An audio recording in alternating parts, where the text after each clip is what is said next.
विधान परिषदेच्या रिक्त जागांसाठी 12 मे रोजी सदस्यांची निवड होणार आहे। रिक्त झालेल्या 9 पैकी एक जागा ही राष्ट्रवादी काँग्रेसच्या वाट्याला येणार आहे। या एका जागेसाठी 70 ते 75 जणांनी इच्छा व्यक्त केली आहे। यावर सुनील तटकरेंनी प्रतिक्रिया दिली आहे। ते काय म्हणालेत पहा। सर, अवघे 2 दिवस राहिलेले आहेत फक्त विधान परिषदेच्या उमेदवारी करता आणि पक्षाकडनं इच्छुकांची संख्या मोठ्या प्रमाणात आहे। पक्षाकडनं कोणतं नाव दिलं जाणार अशी उत्सुकता सगळ्यांना।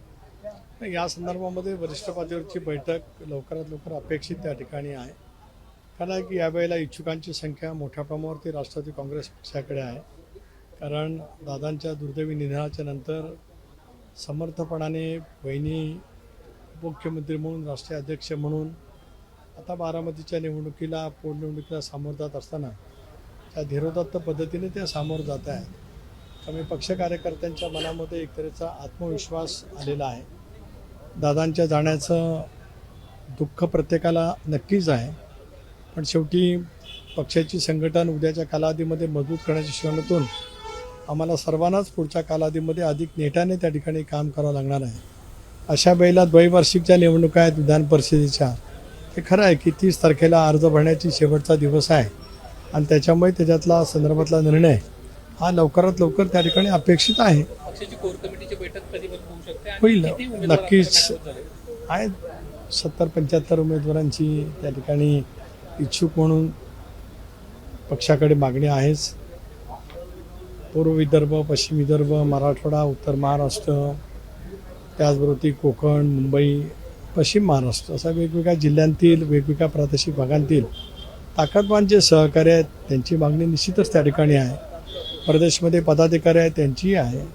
वेगवेगळ्या सेलचे ज्यांनी प्रमुख म्हणून काम केलं, ते अल्पसंख्याक सेल असेल, सामाजिक न्याय सेल असेल, ओबीसी सेल असेल, यांचीसुद्धा दीर्घकाळ त्यांनी संघटनेमध्ये काम केलं असल्यामुळे त्यांनी पक्षाकडे त्यांच्या भावना व्यक्त केलेल्या आहेत। जरूर या संदर्भामध्ये ज्यावेळेला वरिष्ठ पातळीवरती बैठक होईल त्याला या संदर्भातला आढावा घेऊन पक्ष नेतृत्व निर्णय करेल। रिक्षा टॅक्सीच्या अनुषंगाने एक ट्विट दुपारी आज तुमच्याकडून करण्यात आलेला आहे। ज्या पद्धतीने मराठी सक्तीचा विषय सध्या चर्चेचा आहे, काय वाटते आपल्याला? आपल्या पक्षाची काय भूमिका असणार? मला जे वाटते ते मी ट्विटद्वारे भावना व्यक्त केलेलंच आहे, तेच आहे। त्याच्यापेक्षा अधिक असण्याचं काही कारण नाही। सध्या याच विषयावरती अधिक लक्ष केंद्रित आम्ही सगळेजण करतो। धन्यवाद। आज पार्लमेंटरी कमिटीची बैठक होती सर। मी सांगितलं ना, मी मगाशीच उत्तर दिलं। आपण वारंवार तेच बोलत गेलात तर शेवटी उत्तर तेच येईल। मी म्हटलं ना लवकरात लवकर आज नाही, ती जो स्टँडिंग कमिटी जी आहे, जॉईंट सिलेक्ट कमिटी जी आहे, त्या संदर्भातली कमिटीची बैठक नक्की होती।